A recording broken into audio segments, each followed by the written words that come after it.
ఓం శ్రీ సాయిరామ్. భగవాన్ దివ్య శ్రీచరణాలకు హృదయపూర్వకమైనటువంటి అభివాదాలు చేసుకుంటూ అందరికీ సాయిరామ్ అండి. అహం సత్యబోధక చెన్నై దివ్య జ్ఞానయజ్ఞము దివ్య జ్ఞాన సారథులైనటువంటి మన ప్రియతమ ఎమ్మెల్యే దంపతులు గారికి హృదయపూర్వకమైనటువంటి అభివాదాలు. అలాగే శ్రీ సత్యసాయి దైనందిన ఆధ్యాత్మిక వేదికలో భాగంగా ఈ రోజు ధారావాహిక కార్యక్రమం రుద్ర ప్రవచనం జరగబోతోంది. రుద్ర ప్రవచనానికి ముందు దయచేసి మన విజయనగరంలో మన ఆత్మీయ సభ్యులు, మన ఆత్తులు ఆప్తీయులైనటువంటి మన డికే అప్పలాచార్యులు గారు వారికి భీమరథ శాంతి మహోత్సవం జరిగిన సందర్భంగా వారి యొక్క అనుభవాలని ఒక పంచుకుంటారు. ఆ తర్వాత వారికి మా అధినేత అభినందనలు తెలియజేస్తారు. ఆ తదనంతరం మరి ధారావాహిక కార్యక్రమైనటువంటి రుద్ర ప్రవచనంలో భాగంగా సునిశ్చిత పరిశీలన, సురుచిర పరిశోధన, సులలిత ప్రవచనకర్త అయినటువంటి శ్రీమాన్ డాక్టర్ డిఎస్ శాస్త్రి గారిని రుద్ర ప్రశ్నను తర్వాత వారు కొనసాగించవలసిందిగా హృదయపూర్వకంగా స్వామి యొక్క ఆశీస్సులతో, మా అధినేత దంపతుల యొక్క శుభాకాంక్షలతో, మా ఆత్మీయ సభ్యుల యొక్క శుభకామనలతో వారికి స్వాగతిస్తున్నాము. ప్రప్రథమంగా ఈ కార్యక్రమంలో డికే అప్పలాచార్య గారి యొక్క భీమరథ శాంతి మహోత్సవ అనుభవాలు. సాయిరామ్. భగవాన్ బాబా వారి దివ్య పాదపద్మములకు నమస్కరిస్తూ అందరికీ సాయిరామ్ అండి. డిఎస్ శాస్త్రి గారికి నమస్కారాలండి. సాయిరామ్. నిన్న 16/11/25 విజయనగరంలో సత్యసాయి సంకల్ప మందిరంలో భీమరథ శాంతి అని కార్యక్రమం చేపట్టారు. ఇది 16 మంది జంటలం కూర్చున్నాం. మొత్తం ఈ 16 మందికి మొత్తం 6 పౌరోహితులు వచ్చారు. చక్కగా జరిపించారు కార్యక్రమం. ఉదయం 10 గంటల నుంచి రాత్రి 10:30 వరకు జరిగింది కార్యక్రమం. చాలా బాగా చేశారు. ఇది అసలు మొదట మా పెళ్ళి అయినప్పుడు ఎలా ఉండేదో నాకు అంత ఐడియా లేదు. అప్పుడు అంతా అదొక తరహాలో ఉండేది. ఇప్పుడు అంత అనుభవంతో కూడుకుంది.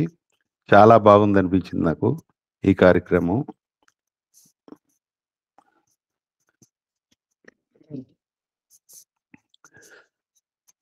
మొత్తం అంతా చక్కగా చేశారండి. మధ్యాహ్నం బంధువులందరికీ భోజనాలు పెట్టారు. అలాగే ఫ్రెండ్స్ మొత్తం అందరూ వచ్చిన వాళ్ళందరికీ భోజనాలు పెట్టారు. చక్కగా జరిపించారు. దీనిలో వేద మంత్రాలతో మొత్తం కార్యక్రమం అంతా జరిగింది. అలాగే హోమం కూడా జరిగింది. రుద్రాభిషేకం జరిగింది. ఇది కార్యక్రమం అండి. మాకు చాలా ఆనందం అనిపించింది కార్యక్రమం. స్వామి అనుగ్రహం సార్. ఇది మేము స్వామి ఫోల్డ్లో ఉన్నందువల్ల మేము కార్యక్రమంలో పార్టిసిపేట్ చేయగలిగాం. దానికి మేము చాలా సంతోషిస్తున్నాం. ఉదయం నుంచి మేడం గారు మాట్లాడమని 2 నిమిషాల తర్వాత. అలాగే సార్. ఉదయం నుంచి రాత్రి వరకు కూర్చోలేమో అని కొంచెం ఇబ్బంది పడ్డామేమో అనిపించింది నాకు. కానీ టైం తెలియకుండానే అయిపోయింది సార్. అది సరే సార్. సాయిరామ్.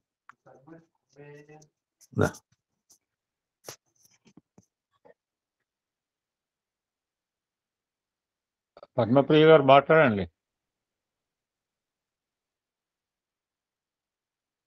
మీరు చెన్నైలో ఉంటే చెన్నైలో చూస్తున్న అంటే సార్ మీరు అన్నట్టు స్వామి సంకల్పం. స్వల్పకాలం చెన్నై రావటము, మాతో అనుబంధం కలగటము. We never forget your association at Karapakkam Chari గారు. అందరికీ సాయిరామ్ అండి. సాయిరామ్. నిన్ను చాలా కొత్త అనుభవంగా ఉంది. మేము అసలు ఊహించలేదు కూడా అలా జరుగుతుందని. చాలా హ్యాపీగా ఫీల్ అయ్యాం. అసలు అంతసేపు ఎలా కూర్చోవాలి, ఉదయం 10 నుంచి రాత్రి 10 వరకు కూర్చోవడం అంటే చాలా కష్టం అని ముందంతా భయపడ్డాం. కానీ టైం కూడా అయిపోయింది అప్పుడే అనిపించింది. చాలా బాగా వేద పండితులు బాగా చెప్పారు. బాగా ఎంజాయ్ చేస్తాం sir. Sairam. Sairam.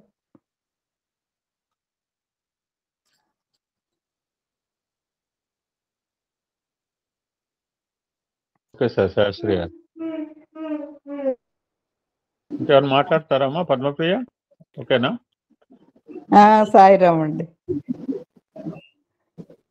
Okay, thank you. So ఈ విధంగా చారి గారు నాకు ఫస్ట్ ఎలా పరిచయం అంటే, నేనేదో ఐఎమ్ జర్నీ నేను ఉంటే సడన్ గా కాల్ చేశారు. అవును అవును, చెన్నై వచ్చేటప్పుడు అదే నేను ఎక్కడికో వెళ్తుంటే నాకు కాల్ చేస్తే ఏదో నెంబర్ నిన్న నాకు అన్నోన్ నెంబర్ 10 వచ్చినాయి, రోజు 10. ఎందుకో ఎత్తితే ఇట్లా నేను తిరుపతిలో ఉన్నాను, నేను చెన్నై వస్తున్నాను, మీ నెంబర్ మేము అక్కడ ఆర్గనైజ్ సైట్ లో చూసాము అని రావటం. వారిద్దరు పిల్లలు ఇక్కడ చెన్నైలో ఉండటము, అందులో సార్ అకామిడేషన్ కూడా ఇప్పుడు కొన్ని రోజులు మా ఒక అబ్బాయి మా ఇంటికి వెరీ నియర్ బై ఉండటం. తొరైపాకం. సార్ తొరైపాకంలో లేకపోయినా తొరైపాకం సేవలో 100% పాల్గొంటున్నారమ్మా.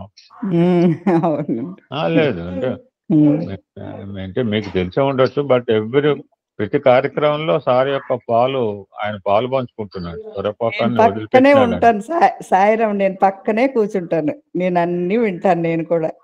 థ్యాంక్ యూ అమ్మా, థ్యాంక్ యూ. ఆయన ప్రతి కార్యక్రమంలో పాలు పంచుకుంటారు, నాకు అది ఆనందం. Thank you so much, god bless. Thank you Sairam. Vishnupriya, Sairam తాత గారు.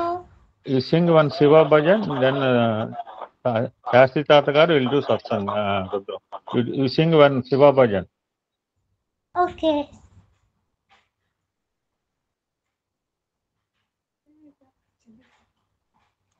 శివ మహేశ్వరా శివ మహేశ్వరా శివ మహేశ్వరా సాయిరామ్. శివ మహేశ్వరా శివ శంకరా శివ మహాదేవా సాయిరామ్. కైలాసవాస మహాదేవా జగదీశ్వర హర మహాదేవా. ఓం త్రిభువన పాల బాబా సాయి దేవా. ఓం త్రిభువన బాల బాబా సాయి దేవా. శివ మహేశ్వర శివ మహేశ్వర శివ మహేశ్వర సాయిరామ్. శివ మహేశ్వర శివ శంకర శివ మహాదేవా సాయిరామ్. కైలాసవాస మహాదేవా జగదీశ్వర హర మహాదేవా. ఓం త్రిభువన పాల బాబా సాయి దేవా. ఓం త్రిభువన పాల బాబా సాయి దేవా. శివ మహేశ్వర శివ మహేశ్వర శివ మహేశ్వర సాయిరామ్.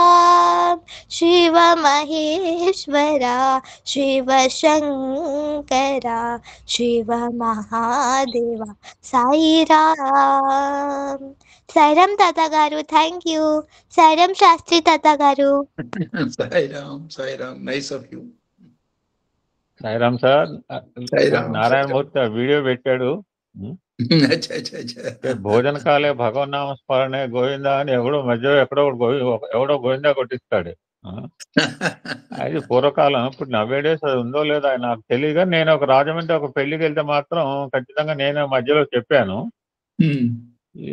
ఈ మధ్యలో ఎక్కడ కూడా నేను చూడలేదు. మీరు నిన్న స్వామి ప్రసాదం తీసుకుంటూ కూడా వాళ్ళకి సత్తంగా చెప్తుంటే చాలా ఎంతమంది చూసారు ఆ వీడియో తెలియదు, కానీ ఫ్యాంటాస్టిక్. ఇంతకుముందు చెప్పారు మీరు, అది 12 years ఒక ఆవరణ చెట్లు కూడా అలాగనే వస్తాయని కూడా చెప్పారు. I think plants also that cycle area అన్నారు ఒకసారి గుర్తుగా. సో చేస్తాను మళ్ళీ, అది టచ్ చేసుకుంటూ ముందుకెళ్ళండి. అట్లాగే. సో అందరికీ నమస్కారం. ఓం నమో భగవతే రుద్రాయ. సో చాలా సంతోషం. అప్పలాచారి గారు ఈ సప్తతి ఆన్ భీమరథ శాంతి చేసుకున్నారన్నారు. అది చాలా సంతోషమైన విషయం. అందులో ఉన్నటువంటి ప్రధానమైన భావాలు మీకు ఆ పండితులు అక్కడ మీకు తెలిసిందో లేదో నాకు తెలియదు. అందులో 2, 3 ప్రధానమైన భావాలు ఏమిటి, ఎందుకు, దాని ఆంతర్యం ఏమిటి అనేది 2, 3 చెప్పి తర్వాత మంత్రంలోకి వస్తాను. భీమరథ శాంతి అంటే 70 సంవత్సరాలు కంప్లీట్ చేసుకున్న తర్వాత చేసే శాంతిని భీమరథ శాంతి అంటారు. 83 సంవత్సరాలు 82.5 సంవత్సరాల తర్వాత జరిగేదాన్ని సహస్ర చంద్ర దర్శనం అంటారు. 60 సంవత్సరాల తర్వాత జరిగేది ఇది. వాటిలో మొట్టమొదటిది 60 తర్వాత జరిగేదాన్ని షష్ఠి పూర్తి అంటారు. మానవుడి యొక్క సంపూర్ణ ఆయుర్దాయం కరెక్ట్ గా అర్థం చేసుకుని సాధారణమైనటువంటి జీవితాన్ని, ఇది ఐఎమ్ నాట్ టాకింగ్ ఆఫ్ గొప్ప యోగ మార్గము లేకపోతే గొప్ప ధ్యాన మార్గము సాధనా మార్గము కూడా కాకుండా అతి సాధారణమైనటువంటి జీవితంలో మానవుడు ఎందుకు పుట్టాడో ఆ పనులు చేసుకుంటూ పశుపక్షాదులు మాదిరిగా కాకుండా విపరీతమైన రాగద్వేషాలకి లోను కాకుండా మానవుడు అంటే తోటి వారికి సహాయపడేదానికి మానవ జన్మ వచ్చింది అనే భావంతో జీవించే వాళ్ళ యొక్క ఆయుర్దాయ కాలం సంపూర్ణంగా జీవిస్తే 120 సంవత్సరాలు ఉంటుంది అని. అందులో సగం పూర్తిగానే ఆ మొదటి గుర్తు నాయన లౌకికమైనటువంటి జీవితానికి ఖర్చు పెట్టాల్సిన టైం అయిపోయింది అని గుర్తు చేయటం అనే ఒక సాంప్రదాయమే షష్ఠి పూర్తి అనొచ్చు. ధర్మార్థ కామ మోక్షాల్లో ధర్మం అనేది అన్నిటికీ అన్వయం అవుతుంది. ఇది అర్ధ కామ మోక్ష వీటన్నిటికీ అన్వయం అవుతుంది. మోక్షం అనేది తురీయం. ఈ అర్ధము కామము ఒకదానికొకటి అనుబంధమై ఉంటాయి. 60 సంవత్సరాల దాకా వచ్చే జీవితంలో ప్రధానమైన పాత్ర పోషించేది ఈ అర్ధకామాలు ఉంటూ ఉంటాయి. యూజువల్గా చిన్నప్పుడే మహాయోగిలాగా పుట్టి ఆదిశంకర్లు లేకపోతే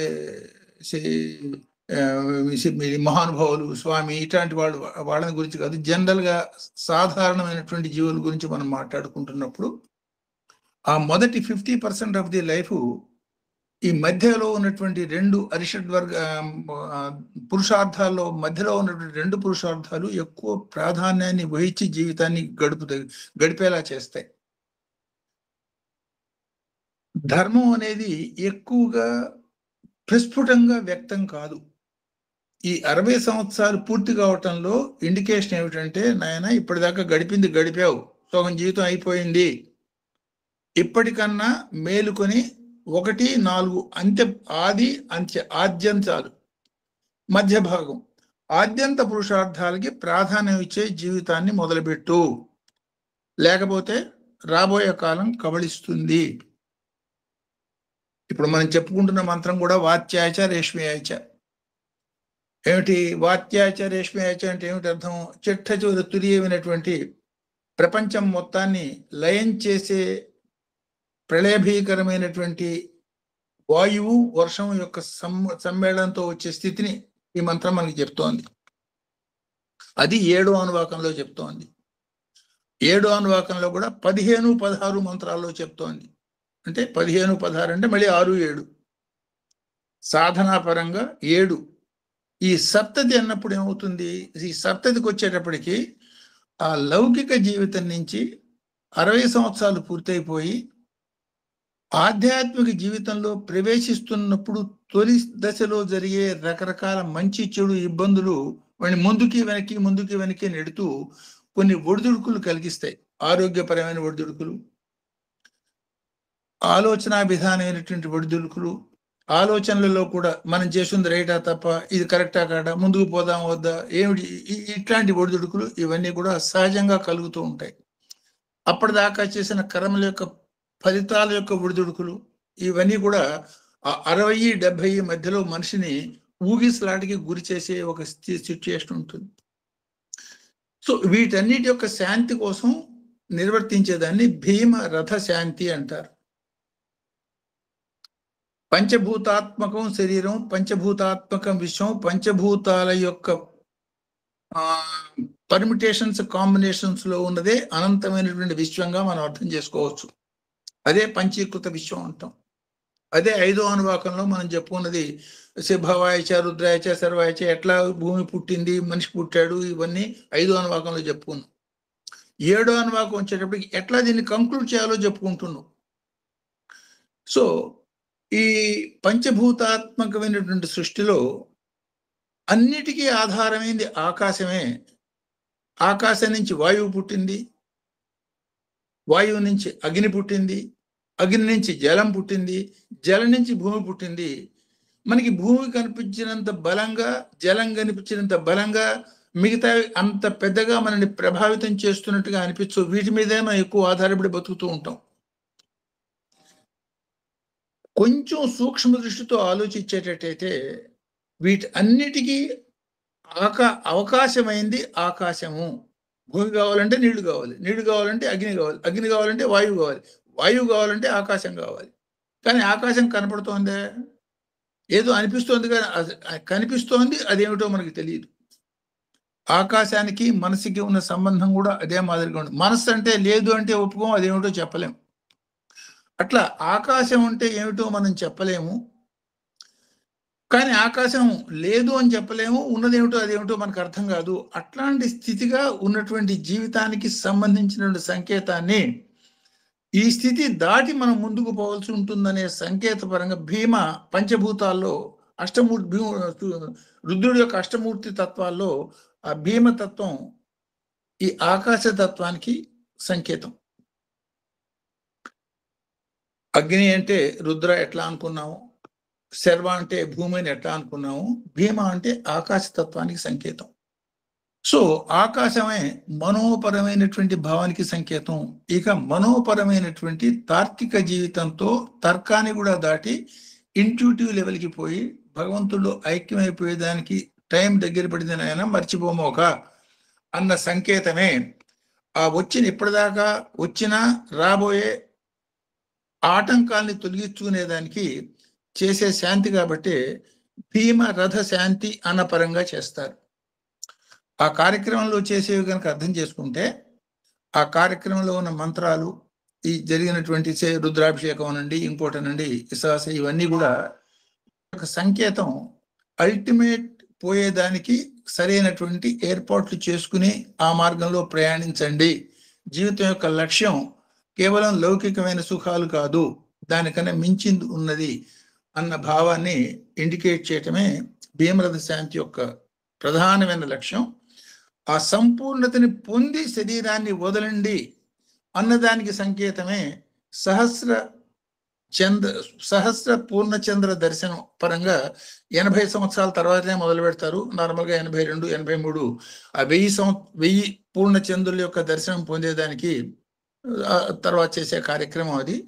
ఆ తర్వాత శతవార్షికం, ఈ రకరకాలు ఉంటాయి. ఇవన్నీ కూడా అంటే 60తో మొదలైంది. 60 అంటేనే 60 అంటే ఎగ్జాక్ట్గా 50. దానికి కూడా కారణం ఒక సందర్భంలో చెప్పాను, అది గుర్తుందో లేదో. జూపిటర్ అంటే జ్ఞానానికి సంబంధించిన గ్రహం. మనకి జ్ఞానాలకి అనుభూతి అదే లక్షణాన్ని, అదే మన ఇప్పుడు గుర్చేయమన్న కారణం కూడా అదే. అంటే మానవ జీవితంలో ఒక చెట్టుకి ప్రతి సంవత్సరానికి ఆ చెట్టు యొక్క గ్రోత్కి సంబంధించింది మార్పు కనపడే విధానంగా ఆ చెట్టుని మనం అడ్డంగా కోసించేటట్టయితే అందులో ఎన్ని చక్రాలు కనపడతాయో ఆ చెట్టుకి అన్ని సంవత్సరాల వయసు అని చెప్పచ్చు. కారణం ఏమిటంటే ప్రతి సంవత్సరానికి ఒక్కొక్క ఆవృత్తి పెరుగుతుంది. అట్లా మానవుడి జీవితంలో జూపిటర్ అనే గ్రహం అంటే గురుగ్రహం. ఈ గురుగ్రహం అంటే మా సాధారణ ఈ నవగ్రహాల్లో గురుగ్రహాన్ని దక్షిణామూర్తి యొక్క తత్వంగా భావిస్తారు. గురు అంటే విశ్వగురు, శివాయ గురవే నమః. దక్షిణామూర్తే గురువులందరికీ ఆధారం పరమేశ్వరుడు, దక్షిణామూర్తి తత్వం. ఆ దక్షిణామూర్తి యొక్క జ్యోతిర్మయ తత్వమే నవగ్రహాల్లో మనకి జ్ఞానాన్ని కలిగించే విధానంగా గురుగ్రహ రూపంలో ఉన్నటువంటి గ్రహాలన్నింటిలోని చాలా పెద్దదిగా గురుగ్రహ రూపంలో మనకి అనుగ్రహాన్ని అందిస్తూ మనతో పాటు ఆకాశంలో నిత్యనూతంగా కనపడుతూ ఉండే గ్రహాల్లో ఒకటి. సో అట్లాంటి గ్రహం ఒక ఆవృత్తి పూర్తిగా చేసినప్పుడు ఈ కాలచక్రం యొక్క ఆవృత్తి ఒకటి పూర్తిగా రాసుల్ని అంటే మేషరాశిలో బయలుదేరిన జూపిటర్ గురుగ్రహం మళ్ళీ మేషరాశికి 0 పాయింట్కి వచ్చింది అంటే 1 సంవత్సర కాలం అయిపోయింది అని అర్థం. అట్లాంటి 12 సంవత్సరాలు కనుక పూర్తి అయ్యేటట్టయితే మేషంలో బయలుదేరింది మళ్ళీ మేషం దాకా వస్తుంది. కారణం ఏమిటి? 12 రాసుల చక్రం అది. మేషం, వృషభం, మిథునం, కటకం ఇవన్నీ పేర్లు చెప్తాం. అట్లాంటి 12 రాసులు ఉన్నాయి. ఒక్కొక్క రాశిలో ఒక్కొక్క సంవత్సరం తప్పున 12 సంవత్సరాలు పూర్తి అయ్యేటప్పటికి అది ఏ స్థానాన బయలుదేరిందో ఆ స్థానానికి రావటం అనేది దాని యొక్క సంకేతం. అట్లాంటి మొత్తం 10 ఆవృత్తులు మానవుడి యొక్క జీవితం యొక్క సంపూర్ణ ఆయుర్దాయ కాలం. అంటే ఎవడైతే నిమిషానికి 15 సార్లు శ్వాస తీసుకుంటూ బతుకుతున్నాడో అట్లాంటి వాడికి అది సాధ్యం. సాధారణంగా మనం ఏం చేస్తాం? కామ, క్రోధ, మద, మోహ, లోభ, మాత్సర్యాల్లో వేటికి మనం వశమైన ఒకసారి కోపం వచ్చింది, శ్వాసగతి చూడండి చాలా వేగంగా నడుస్తూ ఉంటుంది. లేదు మనసు కామాన్ని ఆవహించింది, కామం మనసును ఆవహించింది, మనకి తెలియకుండానే శ్వాసగతి పెరుగుతుంది. ఎవడి సంపాదన మీద మనకు కనుబడింది, లేదు దేన్నైనా చేయాలని అనిపించింది, లోభమోహాలు కలిగినాయి, తెలియకుండానే శ్వాసగతి మారుతుంది. అట్లా శ్వాసగతిని మార్చకుండా సహజంగా బతికేటట్టయితే ఆయుర్దాయం 120. ఈ 6 శత్రువులను ఎందుకు అంటున్నాం అంటే ఈ 6 శ్వాసగతిని మార్చి తొందరగా ఖర్చు అయిపోయేటట్టుగా చేసి మన ఆయుర్దాయాన్ని నాశనం చేసి అంటే పోగొట్టే విధానంగా మనకి శత్రువులుగా వ్యవహరిస్తాయి. కాబట్టి అరి, షట్, వర్గ. షట్ అంటే 6, అరి అంటే శత్రువులు, వర్గం అంటే గ్రూప్. అంటే శత్రు సమూహము అన్న పేరుతో కామ, క్రోధ, మద, మోహ, లోభ, మాత్సర్యాన్ని చెప్పటం. వీటికి ఎగ్జాక్ట్గా ఆపోజిట్గా మిత్ర షడ్వర్గం అని చెప్పడంలో ఉద్దేశం ఏమిటంటే వాటిని కనుక మనం ఆశ్రయించేటట్టయితే ఉత్సాహం, సాహసం, ధైర్యం, వివేకం, విచక్షణ, వైరాగ్యం ఇవి కనుక ఆశ్రయించేటట్టయితే మనకి తెలియకుండానే శ్వాస గతి అంటే నిమిషానికి 15 సార్లు పీల్చే అవకాశం మనకు ఉంటే 10 సార్లు, 12 సార్లు, 11 సార్లు ఆ మాదిరిగా శ్వాస ఉంటుంది. ఆ మాదిరి జీవితం గడపడం మూలంగా ఈ 120 దాటి ముందుకు పోయే అవకాశం కూడా ఉంటుంది. యోగ ప్రక్రియలో దాన్ని పూర్తిగా ఆపటం, నిరోధించటం, లేదు ఒకే శ్వాసకి నిమిషానికి ఒకటి లేకపోతే 10 నిమిషాలకు ఒకటి ఆ స్థితి రావటం, ఇవన్నీ కూడా యోగ ప్రక్రియలో సాధించిన మహానుభావులు ఎంతో మంది కనపడతారు మనకి. 7వ మంత్రంలో ఇప్పుడు ఈ చెప్పుకోబోయే మంత్రంలో ఇవాళ చెప్పుకోబోయే దానిలో కూడా ఈ వివరాలే మనకి రాబోతున్నాయి. సో ఈ భీమరథి శాంతి యొక్క ప్రధానమైన లక్ష్యం ఏమిటంటే ఆధ్యాత్మికమైనటువంటి పురోగతికి సంబంధించిన అడ్డంకులన్నీ తొలగించుకుంటూ పొందవలసిన లక్ష్యాన్ని పొందండి అని చెప్పటమే.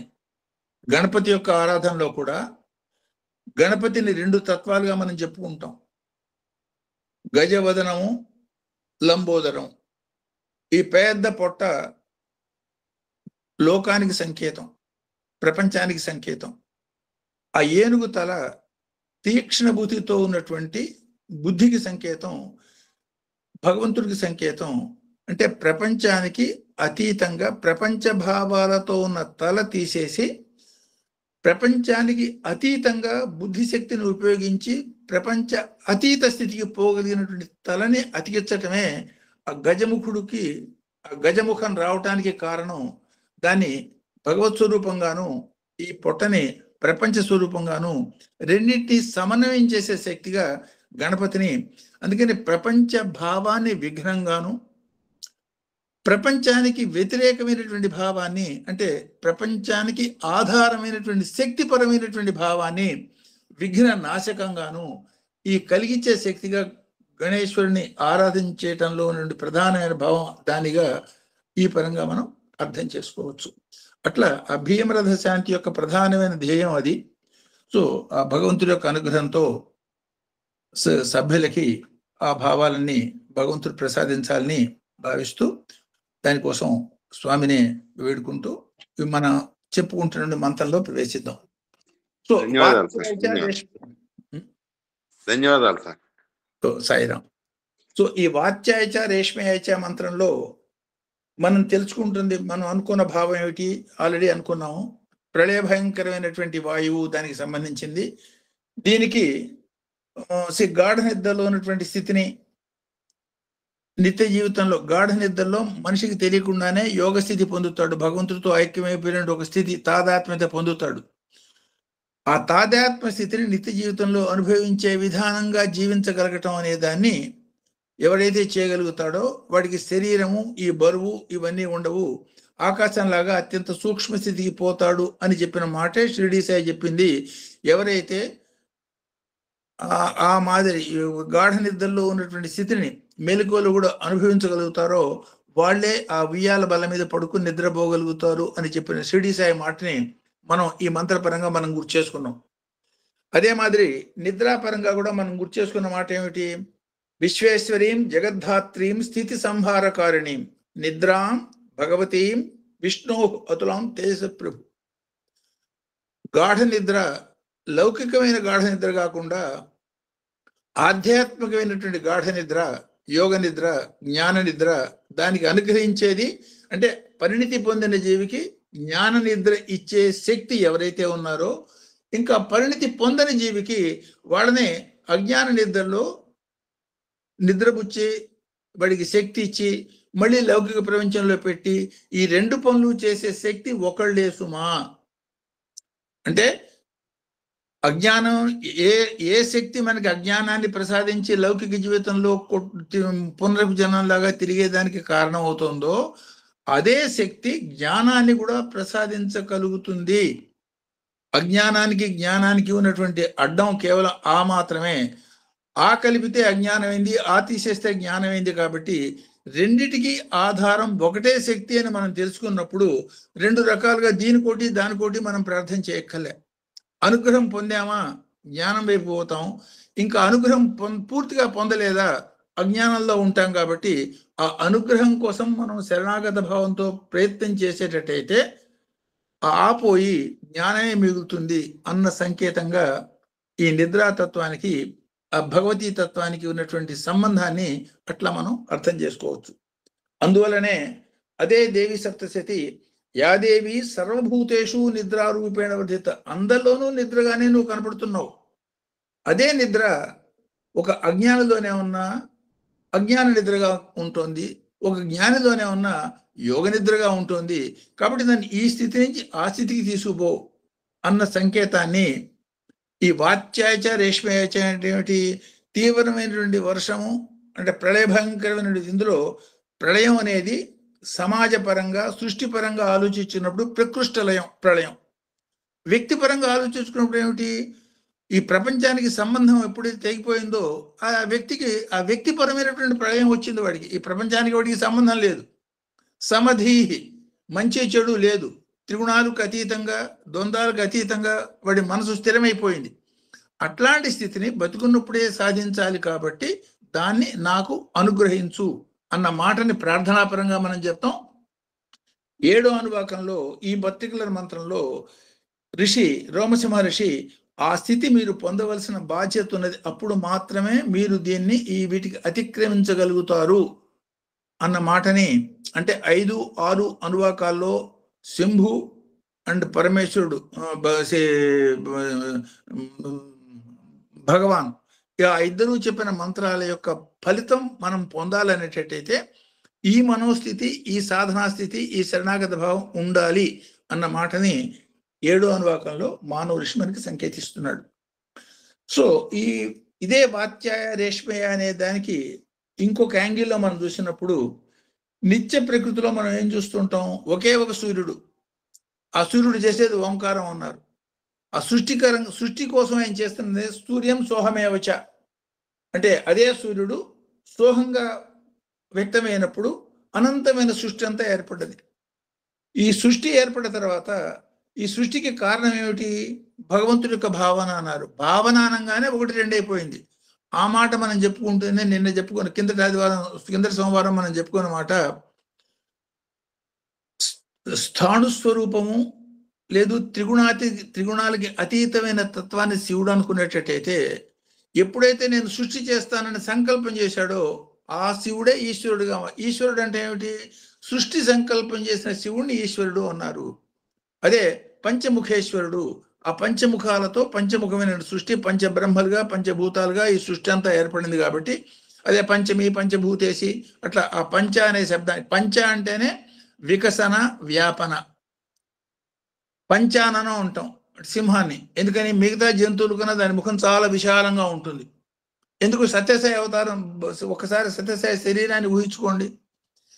మానవ శరీరానికి ఆ తలకి ముఖానికి ఉండే ప్రపోర్షన్తో పోలిస్తే స్వామి యొక్క 5 అడుగుల 2 అంగుళాల శరీరానికి ఆ ముఖం ఎంత ఎక్స్ట్రా విశాలంగా అనిపిస్తుందో ఒకసారి ఊహించండి. అదే పంచ బ్రహ్మ తత్వాన్ని తన అవతార మూర్తిలో కూడా ప్రతిఫలిస్తూ వచ్చినటువంటి అవతారంగా మనం భావించవచ్చు. కృష్ణ అవతారం కానీ రామావతారం కానీ మహానుభావులు దర్శించినటువంటి వాళ్ళ రూపాలు మనకి ఇచ్చినప్పుడు ఆ రూపాల్లో దేనిలోనూ లేని ఒక ఎక్స్ట్రా ఆ ముఖ వైశాల్యం స్వామి యొక్క అవతారంలో, షిరిడి అవతారంలో కూడా మనకు కనపడదు. అది ఈ అవతారంలో కనపడటం అనేది కొంచెం నిశ్చితంగా మీరు స్వామి యొక్క ఫోటోని ఏకాగ్రంగా ఒంటరిగా నిశ్చితంగా పరిశీలించి చూడండి. ఆ ముఖం యొక్క స్థితి, ఆ పంచాననత్వం అంటే పంచముఖ పరమేశ్వరత్వం మనకి తెలియకుండానే అవగాహన అయ్యే అవకాశం మనకు ఆ స్వామి ముఖంలో మనకు కనపడుతుంది. ఈసారి గమనించి చూడండి, మీకే తెలుస్తుంది. సో ఈ వాయు వర్ష భావంతో దీన్ని ఆలోచించినప్పుడు ఆ విశ్వ విరాట్ పరమైనటువంటి వ్యాపక భావంగా మనం ఆలోచిస్తే దాన్నే సూర్యం సోహమేవచ అనేది సాధనగా చేసుకుంటే దాని యొక్క అనుభూతినే సదాశివోహం. సదాశివుడు అంటే పంచముఖేశ్వరుడు.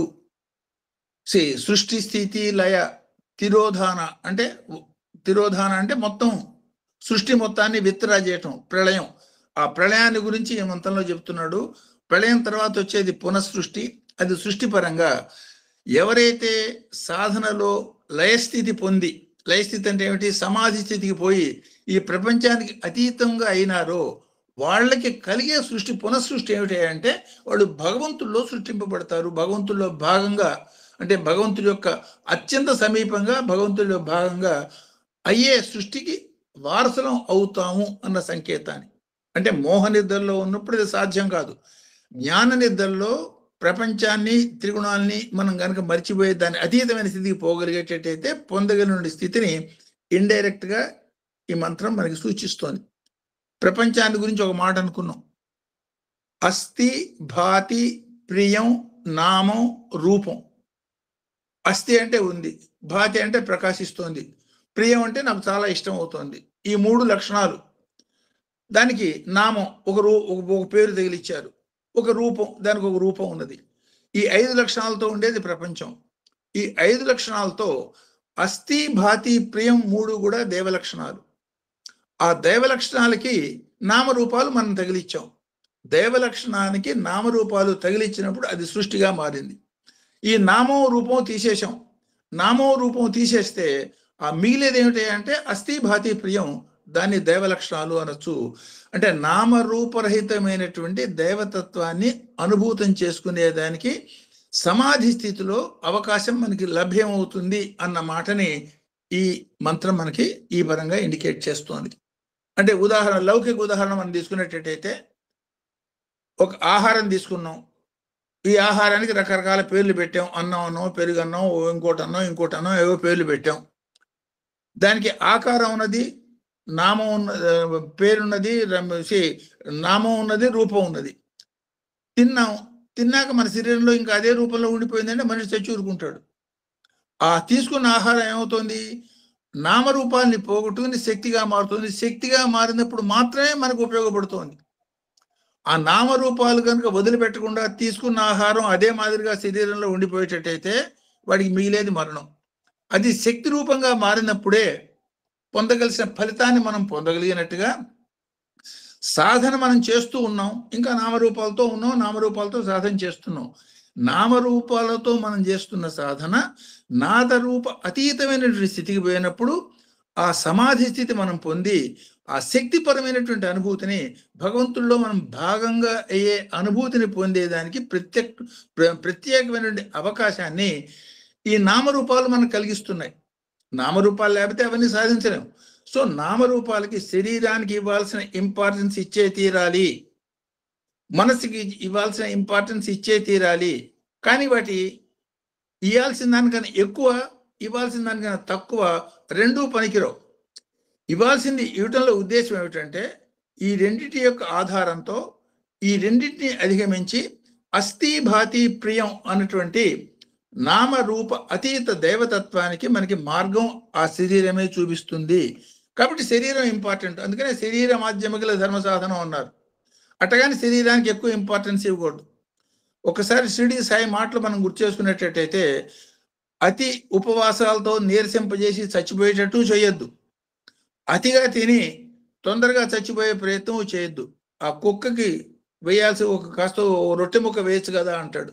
కుక్క అంటే కుక్క కాదు, ఉపవాసాలతో నీరసిస్తున్నటువంటి ఆ శరీరం మనసు అంతా మన దాని మీద ఆలోచిస్తున్న ఒక భక్తురాలకి స్వామి చేసిన సూచన.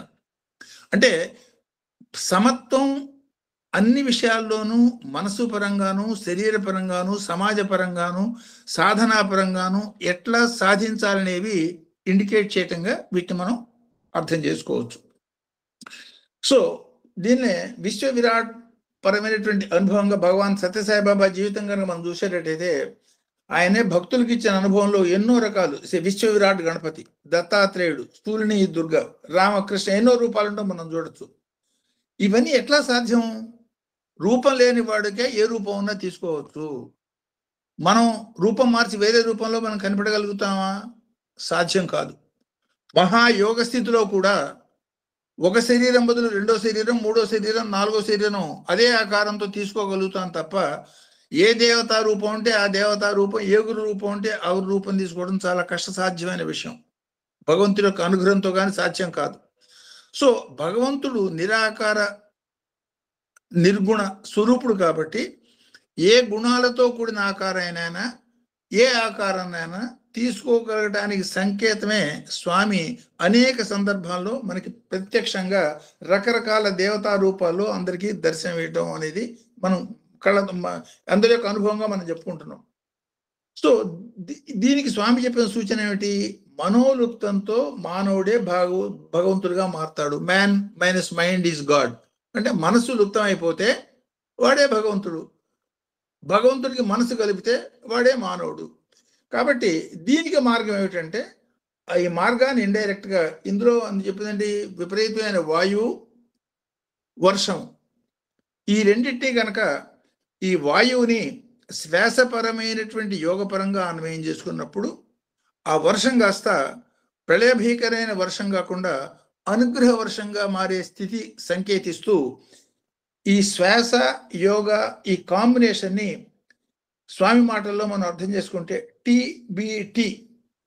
టీబీటీ అంటే కాల, మొదటిది ఏమన్నా థాటు, బి ఏమన్నా బ్రీతు, రెండో టీ ఏమన్నా టైం.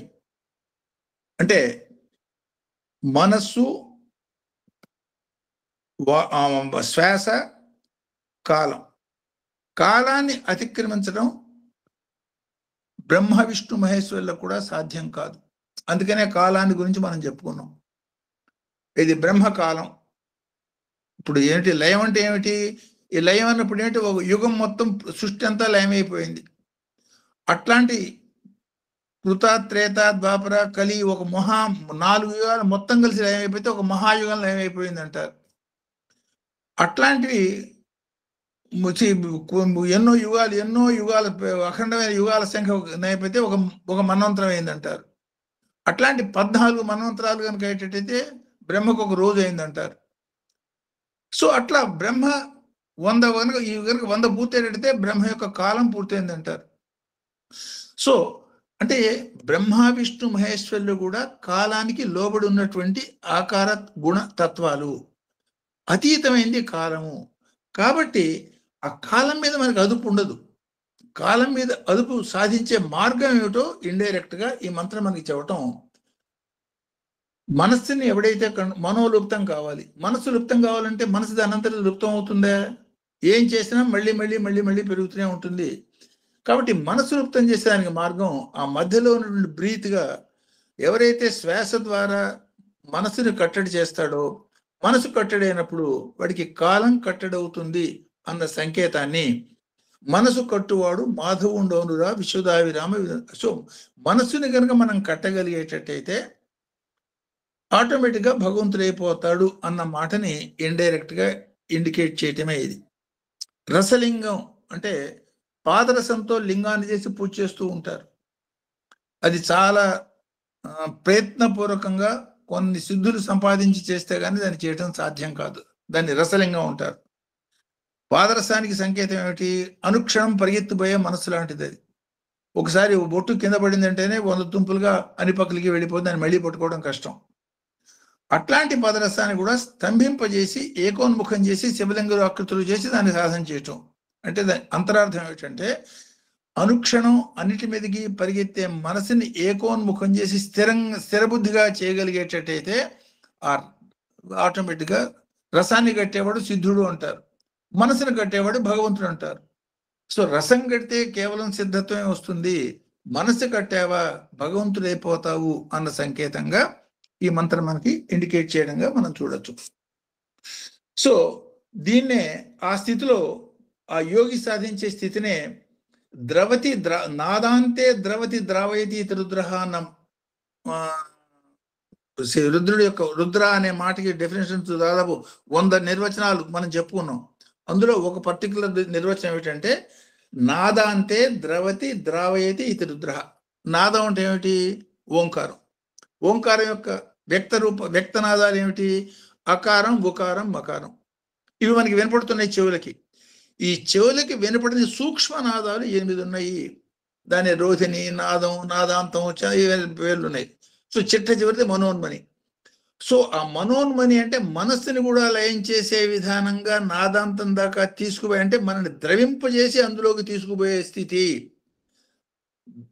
తాను ద్రవించి మనల్ని ద్రవింపజేసి నాదం నుంచి ద్రవింపజేసి నాదం నుంచి నాదాంత స్థితి తీసుకుపోయే తత్వాన్ని రుద్రతత్వం అంటున్నాం. కాబట్టి సో ఆ రుద్రతత్వాన్ని మనం పట్టుకోవటంలో ఒక మంత్రంతో పట్టుకోవచ్చు, ఒక అభిషేకంతో పట్టుకోవచ్చు, లేదు నాదంతో పట్టుకోవచ్చు, గానంతో పట్టుకోవచ్చు, లేదు శ్వాసతో పట్టుకోవచ్చు. శ్వాసలో ఉన్నది కూడా నాదమే. ఆ శ్వాసలో ఉన్న నాదమే సోహం. ఈ సోహం కనుక ఒకటైపోతే అయ్యేది ఓం. ఆ ఓం సూక్ష్మానికి పోయేటట్టయితే నిశ్శబ్దం. కాబట్టి సోహం నుంచి ఓం, ఓం నుంచి మకార నుంచి అర్ధచంద్రం, రోధిని, కళాతీత, ఆ మాదిరిగా నాదం, నాదాంతం, ఆ నిశ్శబ్దం దాకా మొత్తం ఉన్నటువంటి తత్వాలకి ఈ తీసుకుపోయే తత్వాన్ని రుద్ర అనే పదంగా గుర్తించుకోండి. ఎవరైతే ఆ రుద్రతత్వాన్ని ఆరాధిస్తారో వాళ్ళకి తెలియకుండానే అందులో లయమైపోతారు. ఆ లయమైనటువంటి స్థితిలో పొందే చిచ్ఛంద్రమయి సర్వాంగ శ్రవణమిది స్థానం. అంటే యోగపరంగా దీన్ని అన్వయించుకుని ఆలోచించినప్పుడు వెనక చెప్పిన మాట ఒక్కసారి ఇక్కడ మళ్ళీ మనం గుర్తు చేసుకున్నట్టయితే, బాహ్య ప్రపంచంలో చాలా శక్తివంతమైనది, విశ్వం అంతా వ్యాపించున్నది అగ్ని. ఆ అగ్ని కన్నా డైరెక్ట్గా అగ్ని కాల్చేస్తుంది తప్ప మనకు సృష్టికి పెద్దగా మనకి ఉపయోగపడుతుంది అనిపించదు. కానీ అగ్ని లేకుండా సృష్టి సాధ్యం కాదు. అగ్ని జలము 2 సమిష్టి తత్వంగా ఉన్న తత్వాన్ని జ్యోతిర్మయమైనటువంటి సూర్యతత్వం అన్నారు. దాన్నే మనం ఏం చెప్పుకున్నాం? అందులో ఉండే VIBGYOR colours, violet, IndiGo, blue, green, orange, yellow, red. యువతల 3 బ్లూ వైపు 3 ఉన్న జలతత్వం, ఆరెంజ్ రెడ్ వైపున 3 ఉన్న అగ్నితత్వం, ఈ రెండింటి సమన్వయం చేసే గ్రీన్ తత్వం. ఆ గ్రీన్గా ఉన్న ఆకులే మనకి ప్రాణానికి అవసరమైనటువంటి ఆహారాన్ని అందించేది గాను, ఆ ఆకులే రుద్రుడి యొక్క జటగాను. 2వ అనువాకంలో చెప్పుకున్న మాట హరికేశ ఏమిటి? ఆకుపచ్చటి ఆకులు. ఎవరికైనా ఆకుపచ్చటి జడ ఉంటుందా? సో విశ్వమంతా రుద్రుడి యొక్క దర్శనంగా ఎట్లా చేయాలనే ఇండికేషన్ అందులో ఆ మాదిరిగా అన్వయం చేసుకోవచ్చు మనం. సో సూర్యతత్వం ఏమిటి? అగ్నితత్వం డైరెక్ట్గా సృష్టికి సాధ్యం కాదు. కాబట్టి అగ్ని జలాల సమ్మేళనంగా ఈ 2 సూర్యతత్వంలో ఏర్పడి సృష్టికి ఆధారం అయ్యే దాన్ని సూర్యమండలం అన్నాం. డైరెక్ట్గా సూర్యుడు ఒక్కడే చేయగలుగుతాడా? దానికి చంద్రమండలం యొక్క ఆధారం కావాలి, అమృతతత్వం. అందుకనే బాహ్య ప్రపంచంలో అగ్నిమండలం చాలా గొప్పది. దానికన్నా తక్కువైన స్థాయిలో ఉండే జ్యోతిర్మయ తత్వం సూర్యమండలం. దానికన్నా ఇంకా తక్కువ స్థాయిలో సూర్యుడి మీద ఆధారపడి వెలిగేది జ్యోతిర్మయ మండలం, చంద్రమండలంగా బయట చెప్పుకుంటాం. అదే సాధనా ప్రపంచంలో మన అంతర్గత శరీరంలో అన్నిటికీ ఆధారమైనటువంటి మూలాధారంలో మనం కూర్చునేటప్పుడు నేల కానే స్థలం ఏదైతే ఉందో అక్కడుండే శక్తిని అగ్నిమండల శక్తి, కుండలిని శక్తి అక్కడే చుట్టుకుని ఓ పాములాగా పడుకుని ఉంటుంది అనే మాటగా చెప్తారు. సంకేతం, ఇవన్నీ సంకేతాలు.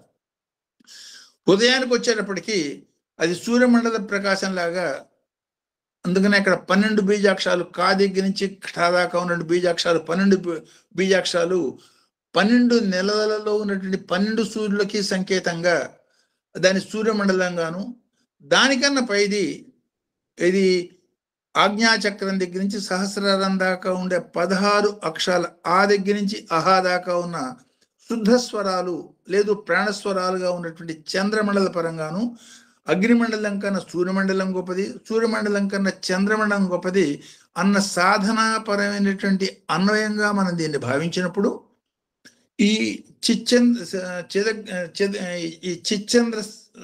చిచ్చంద్రమయి సర్వాంగ శ్రవణం స్నానం అనేది ఎట్లా సాధ్యం అవుతుందంటే, మూలాధారంలో ఉన్నటువంటి అఖండమైన అగ్నితత్వం మనం చేస్తున్న ఈ శ్వాస, ఉచ్ఛ్వాస నిశ్వాసాల పరమైనటువంటి శ్వాస పరమైన యోగశక్తి మూలంగా పైకి లేస్తున్న స్థితినే కుండలిని అన్నారు.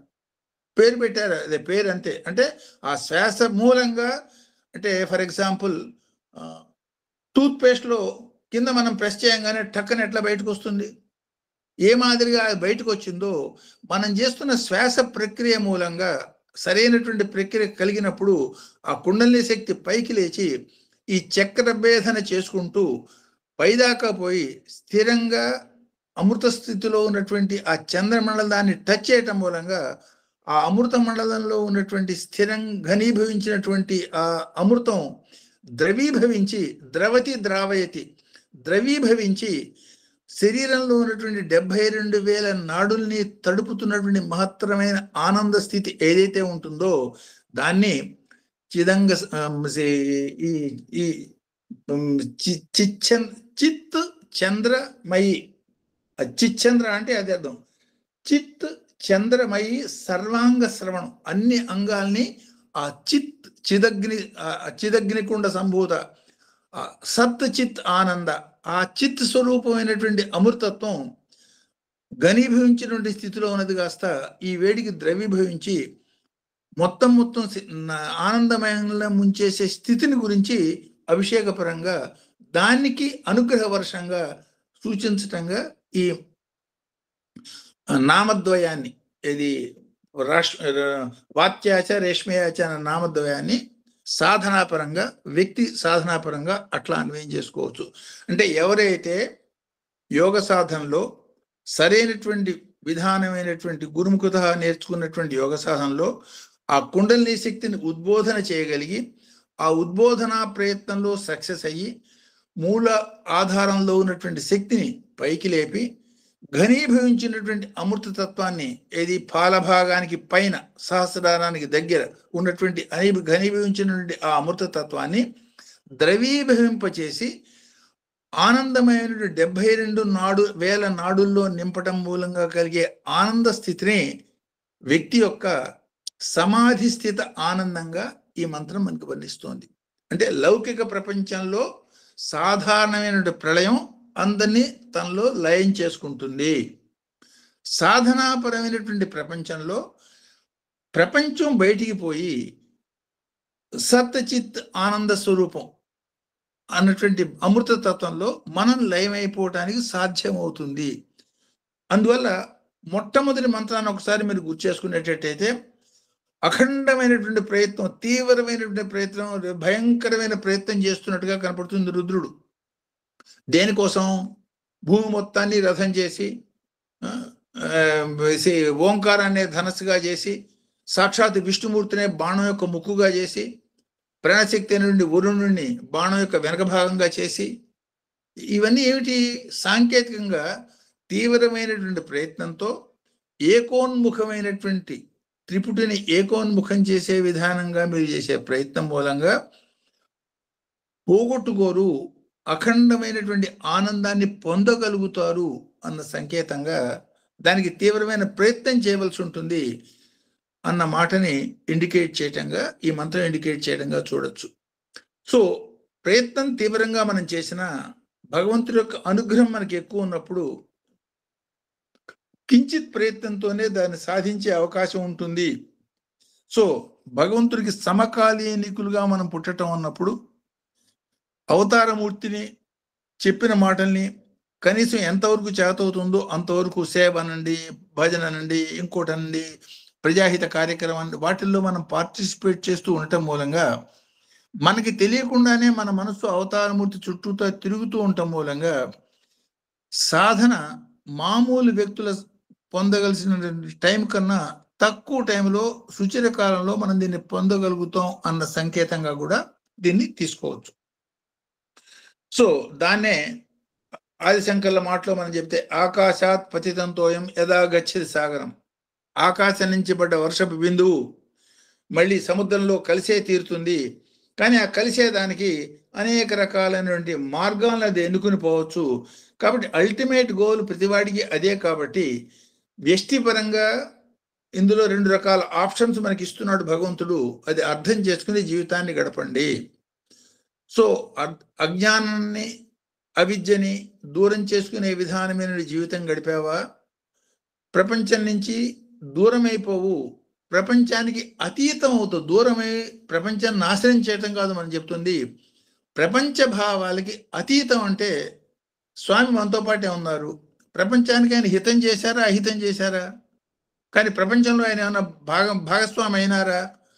సో ప్రపంచానికి అతీతమైన శక్తిగా, ఆదర్శమైన శక్తిగా మారేదానికి చేసే ప్రయత్నమే సాధనాపరంగా మనం పొందే స్థితి తప్ప ప్రపంచం మొత్తాన్ని నాశనం చేయవలసిన అవసరం లేదు అన్న పరమైనటువంటి అన్వయంగా దీన్ని మనం చూడొచ్చు. సో దీన్నే సమిష్టిగా మనం దీన్ని అన్వయించి అర్థం చేసుకునేదానికి మనకి మార్గదర్శనం కోసం ఏర్పడేది మతం. మతం అంటే యాక్చువల్గా మతులు మంచివైన మతమేమి చేశారా అంటారు స్వామి. మతం మూలంగా చెడ్డ కాదు. యాక్చువల్గా మతం యొక్క ధ్యేయాన్ని ఇట్లా మనం అర్థం చేసుకోవచ్చు. మా త్వం, తత్వం అంటాం. తత్వం అంటే ఏమిటి? తత్వం. ఆ తత్తే రానాయన, నువ్వు త్వము కాదు. త్వము అంటే తత్ అంటే అది, త్వం అంటే అంటే నువ్వు కాదు, నువ్వు ఆ తత్స్వరూపుడివి. అదే ఓం తత్ సత్. ఆ తత్వం, తత్వం అర్థం చేసుకుంటే తత్వము కలిస్తే తత్వమసి అవుతుంది. తత్వము ఈ రెండుకి అసి అంటే అర్థమైంది వాడికి అసి చేరింది. ఆ తత్వముగా తెలుసుకోవటమే అసలుగా ఉన్న స్థితి తత్వం. అది నేనని తెలుసుకోవటమే తత్వం అసి, తత్వమసి. అదే వేదవాక్యం. సో దీన్ని అనుభవం అర్థం చేసుకుని సాధన చేసి అనుభవంలోకి తెచ్చిన వాడు పొందే స్థితి తత్వమసి. దానికోసం ఆ మార్గం మనకి తెలిపే దానికోసం వచ్చిందని మాత్వం. నువ్వు కాదు సుమా. నువ్వు అనుకుంటున్న శరీరం 6 అడుగుల శరీరం, లేకపోతే 9 అడుగుల శరీరం, లేకపోతే 54 అడుగుల చెస్ట్, లేకపోతే నీ వెనకాల ఉన్నటువంటి గొప్ప బిరుదులు, లేకపోతే పదవి, లేకపోతే అధికారం, ఇవి కాదు. నువ్వు ఆత్మస్వరూపుడివి. మా త్వం అంటే నువ్వు ఏదైతే నిన్ను గురించి భావించుకుంటున్నావో, నేను ఫలాని వాడి భర్తని, లేదు ఫలాని వారి భార్యని, లేకపోతే ఫలాని రాజకుటుంబానికి సంబంధించిన వాడిని, లేదు ఫలాని దీన్ని, ఇవన్నీ మనం పెట్టుకున్నటువంటి ఎక్స్టర్నల్ లింకులు తప్ప నీ అసలైన తత్వం ఏమిటంటే అది కాదు అని చెప్పేదే మా త్వం అని చెప్పేది మతం. అది ఇప్పుడు ఎట్లా అయిపోయింది? దానికోసమే నువ్వు బతుకుతున్నావు. శరీరమే ముఖ్యమైంది అంటే ఇక్కడ 100 మందిని వీడిని చంపేటట్టయితే నీకు స్వర్గంలో ఫలానా సుఖం కలుగుతుంది అని చెప్పే దౌర్భాగ్య స్థితులు కూడా మనకు కనపడుతున్నాయి. అంటే అపార్థం చేసుకోవటం అనేది ఎంత తీవ్రమైందంటే అసలు మతం యొక్క బేసిక్ లక్షణమే పూర్తిగా మర్చిపోయి దానికి ఈ పాలిటిక్స్కి లింక్ చేసి వాళ్ళు భ్రష్టులై సమాజాన్ని భ్రష్టులవుతున్న స్థితి ఉన్నది. కాబట్టే సాక్షాత్ హయ్యెస్ట్ ఎనర్జీ అవతరించి మళ్ళీ మన మార్గంలో పెట్టే స్థితిగా మనం అట్లా కూడా దీన్ని ప్రజెంట్ స్థితిని అన్వయం చేసుకోవచ్చు. సో సపోజ్ రిలీజియన్ అంటాం ఇంగ్లీష్లో కూడా. ఆ రిలీజియన్ అనే పదం ఎక్కడి నుంచి వచ్చిందో రూట్ కాదు ఒకసారి చూడండి. రిలిజియో అంటే 2 లాటిన్ పదాలు. రి అంటే అగైన్, లిజియో అంటే కలయిక, పునఃకలయిక. పునఃకలయిక అంటే అర్థం ఏమిటి? ఒరిజినల్గా ఒకసారి ఎక్కడో కలిసి ఉన్నావు, ఏదో కారణం చేత వేరుపడ్డారు, మళ్ళీ కలుస్తున్నారు కాబట్టి పునఃకలయిక. ఈ సోమవారం అయిపోయింది, పై సోమవారం మళ్ళీ మనం కలుస్తాం. దాన్ని పునఃకలయిక. మొట్టమొదటిసారి వచ్చేది కాదు కదా అది. అట్లా ఆల్రెడీ నువ్వు భగవంతుడిలో భాగం, ఏదో చేసుకున్న కర్మ మూలంగానో ఏదో కారణంగానో బయటకు వచ్చావు. ఈ కారణం తెలుసుకుని మళ్ళీ భగవంతుడిలో కలిసిపోయేదానికి నీకు ఆస్కారం ఇచ్చే ప్లాట్ఫామ్ ఏదన్నా ఉన్నదంటే ఆ ప్లాట్ఫామ్ని రిలిజియన్ అన్నారు. అంతేగాని రిలిజియన్ అనేది ఒక మార్గమే తప్ప రిలిజియన్ అనేది గాడ్ కాదు. ఇప్పుడు ఫర్ ఎగ్జాంపుల్ మనం మాట్లాడుతున్నాం, వింటున్నారు, ఒక మీడియా ఒక ప్లాట్ఫామ్ ఒకటి ఏర్పాటు చేశారు, అహం సత్యబోధక అనే ప్లాట్ఫామ్ ఏర్పాటు చేశారు. ఈ అహం సత్యబోధక అనే ప్లాట్ఫామ్లో ఎంతమంది ఉంటే అంతమంది వినగలుగుతున్నారు. వాళ్ళంతా పక్కనే కూర్చోక్కర్లేదు. కారణం ఏమిటి? ఆ ప్లాట్ఫామ్. అట్లా రిలిజియన్ అనే ప్లాట్ఫామ్ మీద నేను తనని భగవంతుల్లో కలుపుకునే దానికి ఒక మార్గం చేసే ఆయన దానికోసం మార్గం కోసం ఏర్పాటు చేసిన వేదికని రిలిజియన్ అనొచ్చు తప్ప రిలిజియనే భగవంతుడు కాదు. సో ఈ ఫండమెంటల్ పాయింట్ మిస్ కావటం మూలంగానే ఎంతమందిని చేర్చుకుంటే ఆ మతం యొక్క ప్రాబల్యం అంత పెరుగుతుంది, సంఖ్యా ప్రాబల్యంగా మారి, మేధో ప్రాబల్యం బదులు సంఖ్యా ప్రాబల్యంగా మారి సమాజం మొత్తాన్ని అతలాకుతలం చేస్తున్న స్థితి చాలా తీవ్రంగా ప్రబలింది. కాబట్టి ఇవన్నీ మాట్లాడకుండా వాటిని సరి చేసి దానికి వచ్చిన అవతారంగా భగవాన్ సత్యసాయి అవతారాన్ని మనం గుర్తు చేసుకోవచ్చు. సో ఈ సరైనటువంటి అవగాహన మనకి ఏర్పడేదానికి ఇప్పుడు లింగ అన్నాం. లిం లియతే గమ్ ఏమైతే అంటే ఆ లింగతత్వానికి ఏమిటి? లింగతత్వం కాబట్టి ఏ రూపమైనా తీసుకోగలుగుతుంది. అది ఏక కణం ఉన్నది, ఒకే ఒక కణంగా ఉన్నదానికి ఆకారం ఏం లేదు కాబట్టి ఏ రూపాన్నైనా తీసుకోగలుగుతుంది. సమస్త దేవతా తత్వాలకి ఆధారం అనేది లింగతత్వం అనటంలో అవన్నీ రూపాలు. ఏ రూపం తీసుకోదలుచుకున్నా ఆధారమైన స్థితి ఏదంటే ఆ బేసిక్ ప్లాట్ఫామ్, ఆ లింగతత్వం, దాన్ని ఆరాధన చేయటం మూలంగా విశ్వం మొత్తంలో లేదు సమస్త దేవతాతత్వాన్ని, సమస్త గురుతత్వాన్ని ఆరాధించిన ఫలితం మనకి వస్తుంది అనటంలోనే అభిషేకంలో ఆ లింగాన్ని భగవంతు రూపంగా ఆరాధించడం నుండి భావన వెనకాల నుండి అర్థంగా మనం దాన్ని తీసుకోవచ్చు. సో అంటే దీనివల్ల అయితే ఎందుకు వస్తుంది చావటం, మళ్ళీ రావటం ఎందుకు? చావటాన్ని గురించి కూడా మనం చెప్పుకున్నాం. ఏంటి? లయకర్త అంటే నాశనం చేసేవాడు కాదు, మార్పు చెందించేవాడు. మార్పు ఎందుకు వస్తుంది? మార్పు అనేది పురోగతికి కానీ తిరోగతికి కానీ రెండింటినీ మార్పే అంటాం. మంచి పనులు చేశావు, పురోగతి వైపు మార్పు. చెడ్డ పనులు చేశావు, మళ్ళీ నీకు ఒక అవకాశం, అది తిరోగతి వైపు మార్పు. ఈ మంచి పనులు చేసి పురోగతి వైపు మార్పు చెందుతూ పురోగతి చెందే అవకాశాన్ని, లేదు చెడ్డ పనులు చేస్తూ తిరోగతి వైపు ప్రయాణం చేసి ఉన్నదాన్ని పోగొట్టుకునే అవకాశాన్ని మానవుడిగా మనం పొందాం. కాబట్టి ఆ చేసిన పనులకి బేరీజ్ వేసి ఏ రకమైన మార్పు మనకు అందించాలో ఆ మార్పుని అందించే తత్వాన్నే మహేశ్వర తత్వంగా, లయకర్త తత్వంగా అర్థం చేసుకున్నప్పుడు ఈ మార్పు మనకి ఎందుకు వచ్చిందో మనకి తెలుస్తుంది. ఒక క్లాసు తప్పాడు, వాడు తప్పిన వాడిని మళ్ళీ అదే క్లాసులో పెట్టి మళ్ళీ చదివిస్తున్నారు. దాని అర్థం ఏమిటి? ఎప్పుడన్నా పాస్ అయి ముందుకు పోతాడు అని.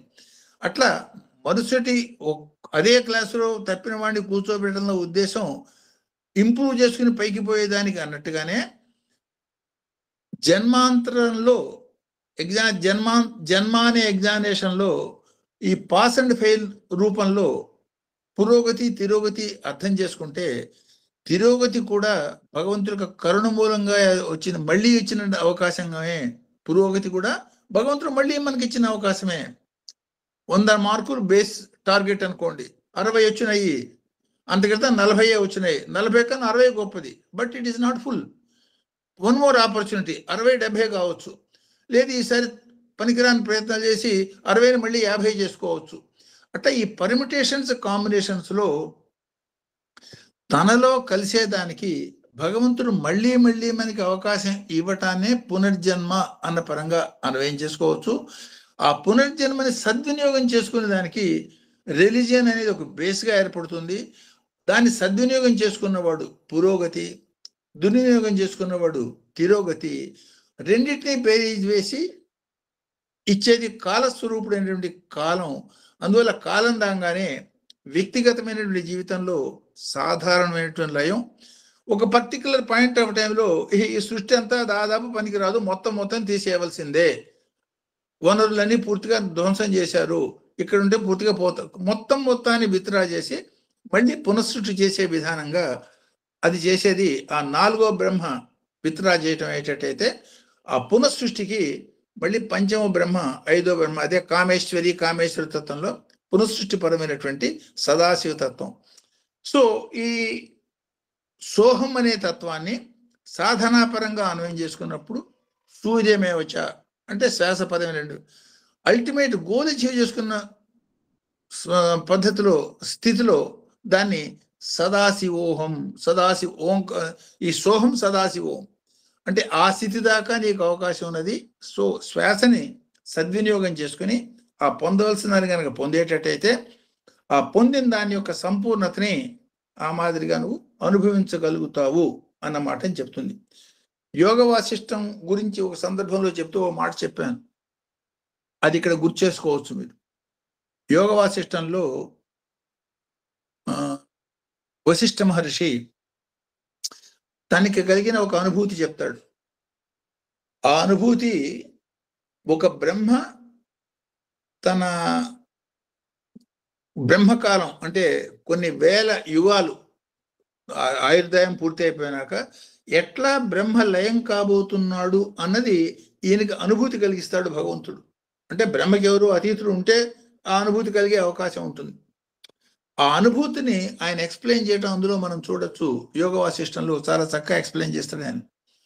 సో ఆ ఆలోచనకి కూడా ఆధారమైన శక్తి, ఆలోచనకి దాటినటువంటి లయమైనటువంటి స్థితిని ఎక్స్ప్లెయిన్ చేసిన విధానంగానే ఈ పర్టికులర్ ఈ రోమశ మహర్షి తను దర్శించినటువంటి యుగాంత స్థితిని, ఎంతో మంది మహర్షులు యుగాంతాన్ని దర్శించారు, కళ్ళతో చూసి చెప్పారు వాళ్ళది.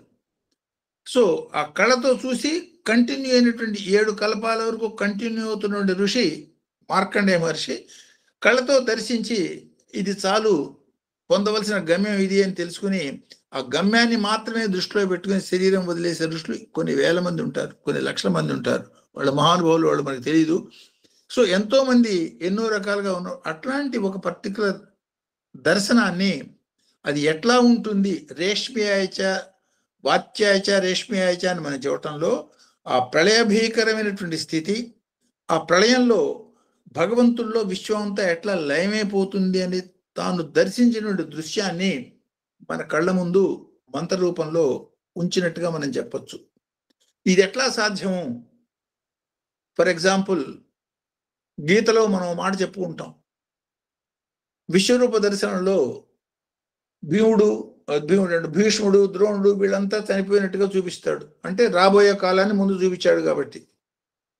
కానీ వాళ్ళు ఇంకా భూమి మీద బతికే ఉన్నారు, ఇంకా యుద్ధం చేయబోతున్నారు, యుద్ధమే మొదలు కాలేదు. అది ఎట్లా సాధ్యమైంది?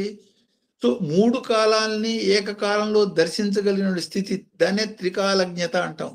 ఆ 3 కాలాల్ని ఒకే కాలంలో దర్శించగలిగిన త్రికాలజ్ఞత స్థితి సిద్ధించినప్పుడు భవిష్య కాలంలో చూసిన దృశ్యాన్ని వర్తమానంలో అన్వయం చేసుకున్నటువంటి స్థితి ఆ విశ్వ విరాట్ రూపంలో అర్జునుడికి దర్శింపజేయటంలోనే తట్టుకోలేకపోతాడు.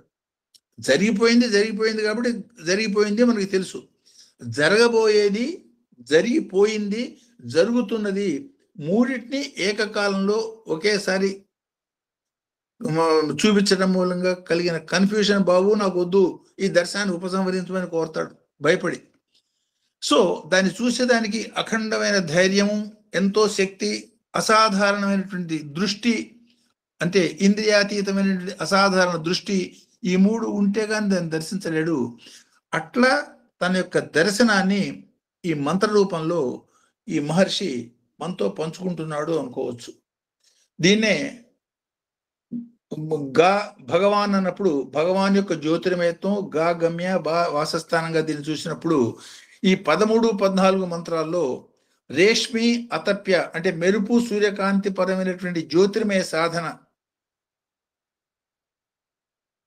ఆ 2 మంత్రాల్లో చెప్తే, అంటే 13, 14 మంత్రాల్లో భగవాన్లో భా గురించి చెప్పేటట్టయితే ఇందులో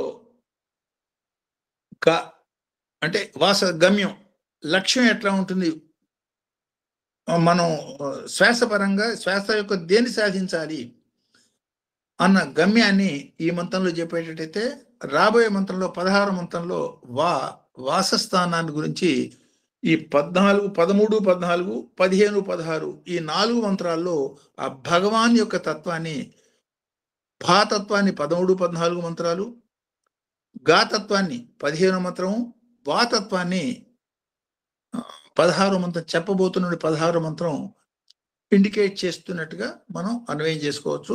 సో దానితో కూడా కలిపి మనం చెప్పుకున్నప్పుడు దీని యొక్క ఈ 4 మంత్రాల యొక్క సంపూర్ణమైన అవగాహన కలుగుతుంది. సో ఈ మంత్రభావాన్ని, అంటే ఇవాళ ఆల్రెడీ 12గా వస్తుంది కాబట్టి దీన్ని ఇక్కడ ఆపుతాను. ఈ మంత్రభావాన్ని శ్లోక రూపంలో చెప్పుడు.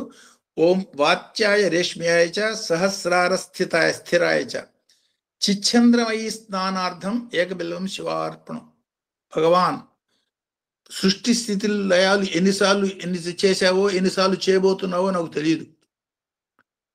ఇవన్నీ కూడా దానిలోంచి ఇది గొప్పది, అది గొప్పది, కొట్లాట, వీటిల్లో ఈ మనోభావాలు పెట్టేదానికి నాకు దృష్టి నాకు లేదు.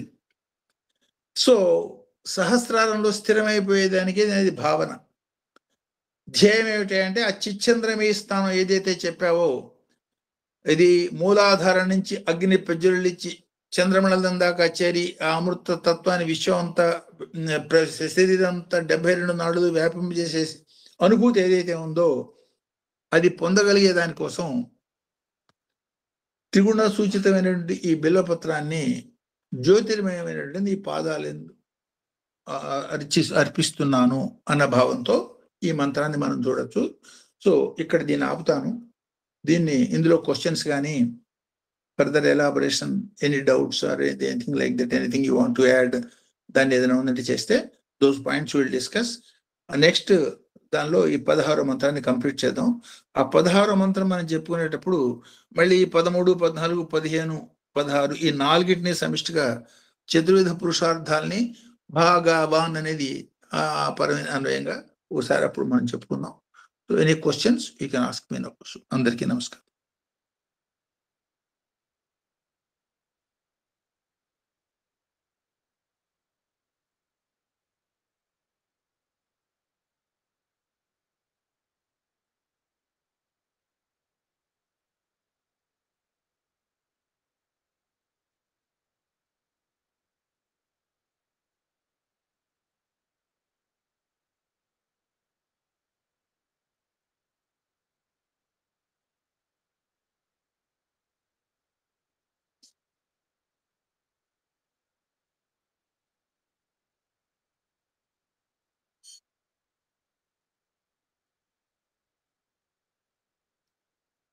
సాయిరామ్ సార్. సార్ నేను సాయి భిలాయ్ నుంచి